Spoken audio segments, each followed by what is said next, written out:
अस्सलामुअलैकुम। हमने पिछली वीडियो में बड़ों में चॉकिंग पर बात की थी।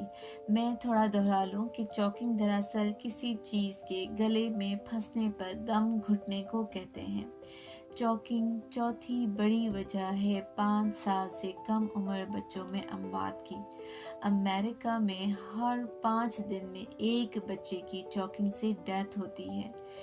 जैसे मैंने पहले बताया था कि चॉकिंग के वाक़यात 15 साल से कम उम्र और 65 साल की उम्र से ज़ायद बुज़ुर्गों में ज़्यादा होते हैं। अक्सर बच्चे खाना खेलकर खाते होते हैं और जो चीज़ मिल जाए मुंह में डालने की कोशिश करते हैं, ख़ास तौर पर खिलौने। इसलिए जब भी बच्चों के लिए खिलौने ख़रीदने जाएं तो अपने बच्चे की उम्र जहन में रख कर लिया करें। अगर आपका बच्चा 3 साल का है और खिलौने पर 5 साल से ज़्यादा यानी 5+ लिखा है, या अगर आपका बच्चा 5 साल का है तो उसके लिए 8 साल से ज़ायद वाले खिलौने नहीं लें। खाना देकर उन पर नज़र भी ज़रूर रखा करें कि बच्चे खाने के दौरान कार्टून्स या टॉयज़ के साथ भी खेल रहे होते हैं, जिसमें बेध्यानी से चॉकिंग हो सकती है।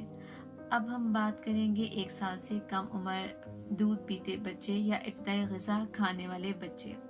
अक्सर दूध पीते पीते सो जाते हैं और माएँ उन्हें डकार दिलाए बगैर कभी कभार सुला देती हैं। गैसेस जो बच्चे के दूध के साथ पेट में जा रही होती हैं, वो डकार की सूरत में भी बाहर निकलती हैं और अक्सर बच्चे उसके साथ दूध निकाल देते हैं। ये दूध कभी सांस में चला जाए तो चॉकिंग या दम घुटने का सबब बनता है। जब हल्की चॉकिंग हो तो बच्चा उसमें खांसी करता है, जिसमें बच्चे को पीठ पर हल्का थपकने या करवट पर लिटाना सही रहता है। अगर ये चॉकिंग ज़्यादा हो जाए और बच्चा सांस ना ले पा रहा हो तो आपने बच्चे को एक हाथ की मदद से इस तरह पकड़ना है कि बच्चे का मुंह आपके हाथ की शहादत की उंगली और दरमियानी उंगली के दरमियान में हो और अंगूठा और चौथी उंगली से जबड़े को पकड़ना है, जैसे इस वीडियो में नजर आ रहा है। याद रखें, आपने बच्चे को गले से नहीं पकड़, थोड़ा नीचे की तरफ झुकाकर 5 दफा पीठ पर थपकना है। फिर आपने मुंह में झांक के देखना है कि फटा दूध या कोई चीज़ मुंह में तो नहीं है। आपने उंगली की मदद से निकालने की कोशिश नहीं करनी है, ढूंढने की कोशिश नहीं करनी। अगर सांस बहाल नहीं होती तो बच्चे को दूसरे हाथ पर सीधा कर लें और सीने पर 2 उंगलियों की मदद से नीचे की तरफ झटके से दबाना है और 5 दफ़ा दबाना है। और फिर आपने मुंह में झांक कर देखना है कि कोई चीज़, फटा दूध या जो है वो कोई चीज़ तो मुंह में नहीं, मुंह में तो आपने दोबारा बच्चे को पलटना है और पीठ पे 5 दफ़ा थपकना है। फिर आपने उसको सीधा करना है। फिर मुंह में आपने देखना है कि कोई चीज़ तो नहीं है या फटा दूध तो नहीं निकला है, तब तक जब तक बच्चे की सांस बहाल नहीं होती या बच्चा बेहोश नहीं हो जाता। अब बच्चा आपका अगर बेहोश हो जाता है और सांस नहीं ले रहा तो अब आपको फ़ौरन इमरजेंसी नंबर पर कॉल करना है।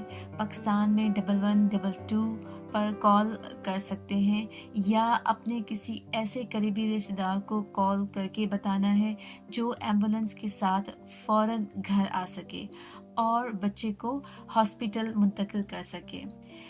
तब तक आपने फ़ौरन से इब्तदाई तिब्बी इमदाद देनी है CPR की सूरत में। बच्चे को सीधा कर लें, सीधा लिटाकर सीने पर 2 उंगलियों की मदद से 4 सेंटीमीटर 4 सेंटीमीटर नीचे की तरफ इस तरह दबाना है जैसे ये वीडियो में नज़र आ रहा है। 30 दफ़ा दबाना होगा। हर दफ़ा पुश हार्ड, यानी ये आपका जो पुश हार्ड है ये 4 सेंटीमीटर तक 4 सेंटीमीटर तक सीना नीचे दबना चाहिए। और फिर ये 30 दफ़ा करने के बाद आपने 2 दफ़ा बच्चे को सांस देनी है, ये मुंह के ज़रिए सांस देनी है। پھر آپ نے دوبارہ 30 دفعہ جو ہے وہ دبانا ہے، پھر آپ نے 2 دفعہ سانس دینی ہے جب تک ایمبولینس نہ آ جائے۔ آپ سب سے پھر میں کہوں گی کہ پلیز CPR کیسے کرنا چاہیے، چوکنگ سے کیسے کسی کو نکال سکتے ہیں، یہ پلیز آپ ان کو سیکھیں۔ یہ ویڈیوز جو ہے نا وہ آپ بار بار دیکھیں۔ میں نے بالکل آسان الفاظ میں، یعنی میڈیکل کی کوئی ورڈز اتنے زیادہ نہیں استعمال کیے تاکہ ہر ایک کو یہ سمجھ میں آ سکے، ہر ایک جو ہے نا وہ سمجھ سکے کہ میں آپ کو کیا سکھانا چاہتی ہوں۔ یورپین کنٹریز میں، UK، امریکہ وغیرہ میں ان پہ باقاعدہ جو ہے وہ ٹریننگ ہوتی ہے۔ انہیں اسکول کے ٹیچرز ہو گئے یا اسٹوڈنٹس ہو گئے یا فیکٹریز کے ورکرز ہو گئے یا کسی بھی ادارے کے کوئی بھی شخص ہے، ان سب کو جو ہے یہ ابتدائی طبی امداد کیسے دینی چاہیے یہ لازمی ہوتا ہے سیکھنا۔